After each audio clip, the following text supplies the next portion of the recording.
রান্নাঘর থেকে 2 কাপ চা নিয়ে সোফায় এসে বসলেন মলিনা দেবী। গৌতমবাবু তখন বাসি পেপারে আটকেছেন নিজেকে। চোখ মুখে ক্লান্তির ছাপ। ঘড়িতে সকাল 6:30 বাজে। ঘর জুড়ে এখনো শুকিয়ে যাওয়া ফুলের মালা আটকে রয়েছে। মলিনা দেবী চায়ের কাপ দুটো আনতেই গৌতমবাবু বললেন, খুব দরকার ছিল চাটার গো। বলেই আরাম করে চায়ের কাপে চুমুক দিলেন। চোখ বুজেই বললেন, ছেলে মেয়ে দুটো ওঠেনি তো? মলিনা দেবী বললেন, না গো, এই তো ভোর 4টেই ঘুমালো এসে। ওদের আজ গেস্ট রুমে ঘুমোতে দিয়েছি। ওই মানসিক অবস্থায় ফুল সাজানো খাটে সোহিনী অন্তত ঘুমোতে পারত না। তুমিই বা এত সকাল সকাল উঠলে? মলিনা দেবীর কথায় গৌতমবাবু বললেন, আমি ওই সময় মতো আর চোখ বুঝতে পারিনি গো। কাল সারা রাত নার্সিংহোমে কাটিয়ে এসে আর ঘুম এলো না। মলিনা দেবী চায়ের কাপে চুমুক দিতে দিতে বললেন, কি থেকে কি হয়ে গেল বলো তো? কাল তো তোমরা সবাই বেরিয়ে গেলে। আমি যে কিভাবে সামলেছি আমি জানি, আর আমার ভগবান জানে। এটুকু বলেই চায়ের কাপ, কালো চিনি ছাড়া চাটাকে চোখ বন্ধ করে উপলব্ধি করলেন। কে বলবে বাড়িটা দেখে যে কাল রাতে নতুন সদস্য এসেছে একজন? বউ ভাতের পরের দিন বাড়ির কাজের শেষ থাকে না, অথচ এই বাড়িতে কাল খবরটা যখন এলো আমি তো অফিসের লোকজনদের নিয়ে ব্যস্ত ছিলাম, বললেন গৌতমবাবু। মঞ্চ থেকে সোহিনীকে টেনে নিয়ে তোমরা চলে গেলে। আমার লোকজনকে উত্তর দিতে দিতে অবস্থা খারাপ। তাও রাত 10টা বেজে গেছিল, তাই বেঁচে গেছি। বিয়ে বাড়ি ফাঁকা হতে শুরু করেছিল। এরকম অঘটন শুনে আত্মীয় স্বজনরাও কেউ সেরকম আর বিয়ে বাড়ি এলো না এ বাড়িতে। শুধু বনি আর ওর বর আর বড়দি এলো। তাই দেখে শর্মিলাও এসেছে। তাও ওরা এসেছে বলে রাতটা কেটেছে আমার। তা কেমন দেখলে? ঠিক আছে তো সব? মলিনা দেবী ক্লান্ত গলায় বললেন, বিয়ে বাড়ির ঝাক্কি কি কম? গৌতমবাবু বললেন, কেমন আর, মাথায় ক্লট জমেছে। কাল আমরা যখন পৌঁছালাম তখন ওটিতে নিয়ে গেছিল। এতটাই এমার্জেন্সি যে ডাক্তার কোনো রিস্ক নেয়নি। ডাক্তার বলল অপারেশন ঠিকঠাক হলেও 72 ঘন্টা না গেলে বোঝা যাচ্ছে না। মলিনা দেবী চোখ দুটো বুজে ফেললেন। মনটা খারাপ লাগছে খুব। কত স্বপ্ন আশা নিয়ে ছেলেটার বিয়ে ঠিক করেছিলেন। ভালোবাসেই বিয়ে করলো দুজনে, প্রীতম আর সোহিনী। খুব মিষ্টি মেয়ে এই সোহিনী। এক দেখাতেই পছন্দ হয়েছিল মলিনা দেবীর। কি মায়াভরা মুখ। আর যখন জানলেন সোহিনী ছোটবেলায় নিজের মাকে হারিয়েছে, আরও আঁকড়ে ধরেছিলেন ওই মা মরা মেয়েকে, একদম নিজের মনের মতো করে গড়ে নেবেন বলে। কত স্বপ্ন ছিল একটা মেয়ের, আর এত মায়াভরা মুখ যে ওকে না ভালোবেসেও পারেননি। কি সুন্দর হচ্ছিল সব। বিয়ে ঠিক হওয়ার পর বছরখানেক সময় পেয়েছিল ওরা। খুব আসতো সোহিনী মলিনা দেবীর কাছে। বিয়ের আগে আসা পছন্দ ছিল না ওনার।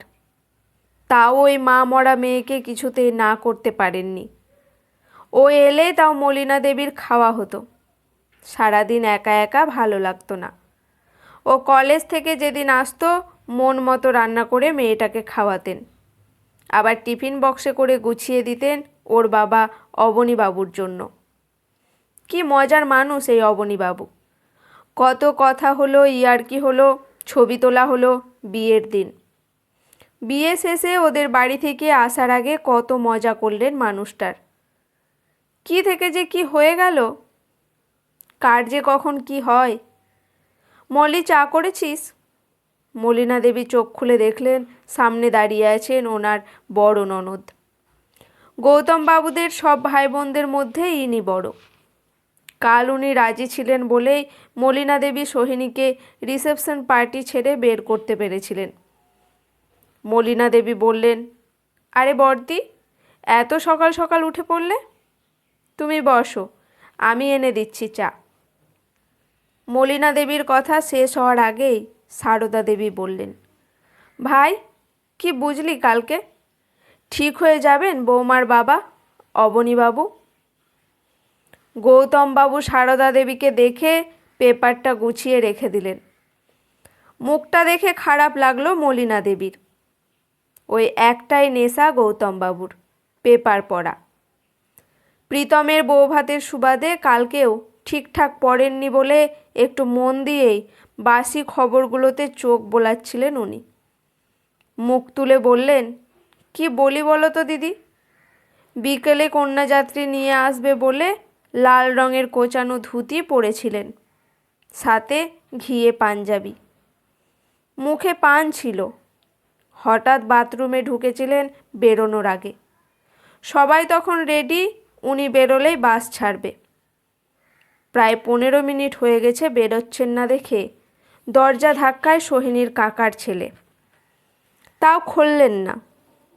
শেষমেশ দরজাটা ভাঙতে হয়। দেখে অজ্ঞান হয়ে মাটিতে পড়ে আছেন। সারদা দেবী থম মেরে বসে আছেন। গৌতমবাবু আবার বললেন, কি শৌখিন ছিলেন জানো দিদি? মেয়ের বিয়ের জন্য সোনালি ফ্রেমের চশমা বানিয়েছিলেন, আবার জামাইয়ের সাথে সাথে নিজের জন্য একটা সরু সোনার চেন। সারদা দেবী বললেন, বৌমাকে তো রাখা যাচ্ছিল না কাল। আমি তো ভাবলাম ওখানে গিয়ে কি না কি করে বসে, কেউ তো নেই ওর বাবা ছাড়া।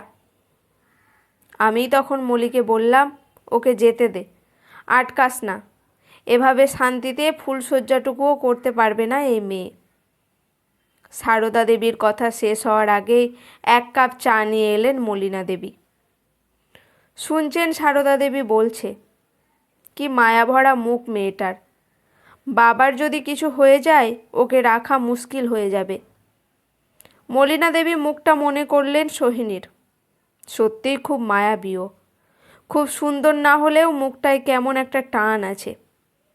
হয়তো মায়ের ভালোবাসা পায়নি বলেই মলিনা দেবীর কাছে আসে বারবার আর আঁকড়ে ধরে।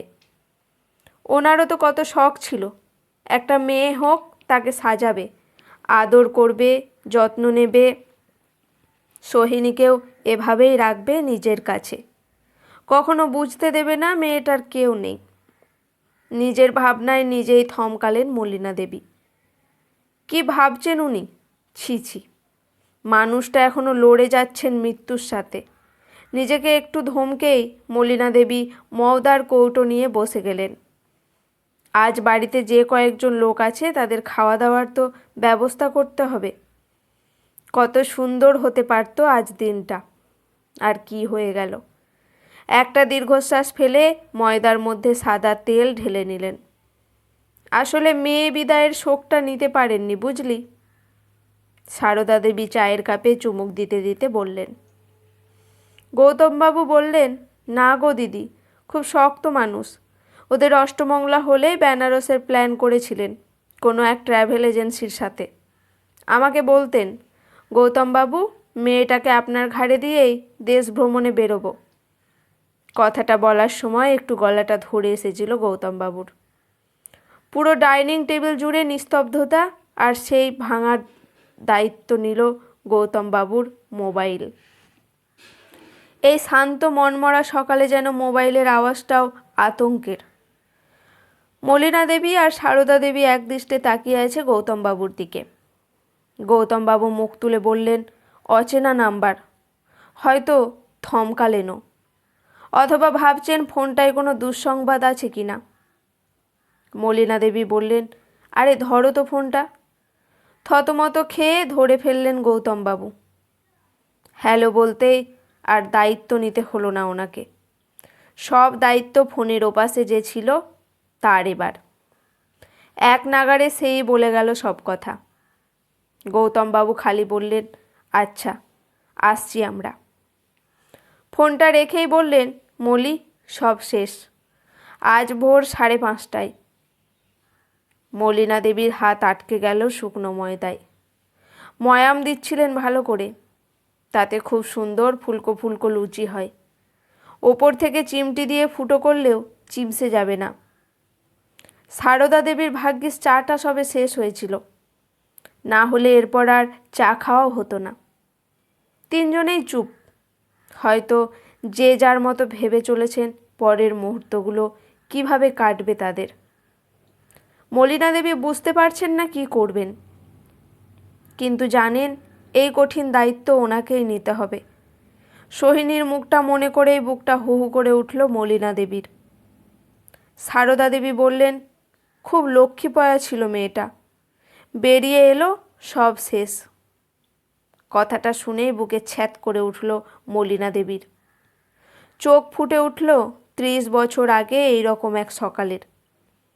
মলিনা দেবীর বউ ভাত অষ্টমঙ্গলা সেরে সবে সংসারে মন দিতে যাবেন, হঠাৎ রাতে ঘুমিয়ে সকালে আর ওঠেননি জগৎবাবু, গৌতমবাবু আর সারদা দেবীর ঠাকুরদা। নতুন বউ বাড়ি ঢুকলো আর একজন মানুষ মারা গেল। বহুদিন পর্যন্ত অপয়া কথাটা শুনে যেতে হয়েছিল মলিনা দেবীকে। সরাসরি কেউ না বললেও কথার প্যাচে সবাই, এমনকি এই সারদা দেবীও শুনিয়েছিলেন। আজও ভাবলে মন খারাপ হয়ে যায়। গৌতমবাবু উঠতে উঠতে বললেন, যাও মলি, আগে বাবুকে ডেকে দাও, ওকে সবটা খুলে বলো, ওই সোহিনীকে বলুক। নির্দেশটুকু দিয়েই গৌতমবাবু হেঁটে ঘরে চলে গেলেন, হয়তো রেডি হবেন বলে। বড় দায়িত্বে যেতে হবে ওনাকে। সারদা দেবী বলেই যাচ্ছেন, লক্ষ্মীমন্ত মেয়ে এই সোহিনী, যেই ঘর ছাড়লো সব শেষ। কি থাকলো ওই বাড়িতে বলতো? একই কথা বারবার শুনে এই প্রথম মলিনা দেবীর নিজেকে ভালো লাগলো ছেলের মা হিসেবে।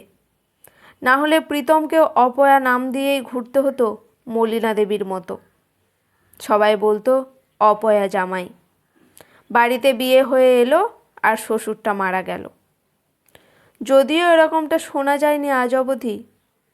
অপয়া বউ শোনা গেলেও অপয়া জামাই শোনা যায়নি। যতই সোহিনীকে ভালোবাসুন মলিনা দেবী, নিজের ছেলের ভালো মন্দটা বুঝে নিয়েই বসবে। আজ যতই দুঃখের দিন হোক সোহিনীর, তার জন্য যদি ওনার ছেলেকে অপয়া শুনতে হতো, সেটা উনি মানতে পারতেন না। কারো মৃত্যু কি কারো হাতে থাকে? আমাদের সমাজ এখনও যে কোনো কাজের মূল্যায়ন মেয়েদের দিয়েই করে। সেদিন মলিনা দেবী এ বাড়িতে ঢুকলো আর গৌতমবাবুর দাদু মারা গেলেন। সেই দায় পুরো নিতে হয়েছিল মলিনা দেবীকেই অপয়া হিসেবে। আর আজ সোহিনী বাড়ি থেকে বেরিয়ে আসতেই বাড়িটি খালি, বাবাটা মারা গেল। সেই ভালোটুকুরও দায়ও সোহিনীরই। কে বলে মেয়েদের দাম নেই? সমাজ তার বুকে ঘটে যাওয়া প্রতিটা ঘটনাতেই আজও মেয়েদেরকেই দায়ী করে যায়, সে ভালো হোক আর খারাপ। তাতে অংশ নেয় মেয়েরা নিজেরাই। তাই তো কথাটা সারদা দেবীর মুখ থেকে বেরিয়েছে, যাও গো, ছেলে মেয়েগুলোকে ডাকো, মেয়েটাও দেখে আসুক শেষবার নিজের বাবাকে। ঘরের ভেতর থেকে ডেকে বললেন গৌতমবাবু। মলিনা দেবী এবার হাত থেকে ময়দাটা ঝেড়ে উঠে পড়লেন। খুব কষ্ট হলেও খানিকটা শান্তি, এটা ভেবে ভাগ্যে শুনি ছেলের মা। আর ছেলেরা কখনো অপয়া হয় না, সে সব দায় মেয়েদেরই। আজকের গল্পটি এখানেই সমাপ্ত। গল্পটি কেমন লাগলো অবশ্যই কমেন্ট করে জানাবেন। গল্পটি শুনে ভালো লেগে থাকলে চ্যানেলটি সাবস্ক্রাইব করে লাইক করে আমার পাশে থাকবেন। ধন্যবাদ।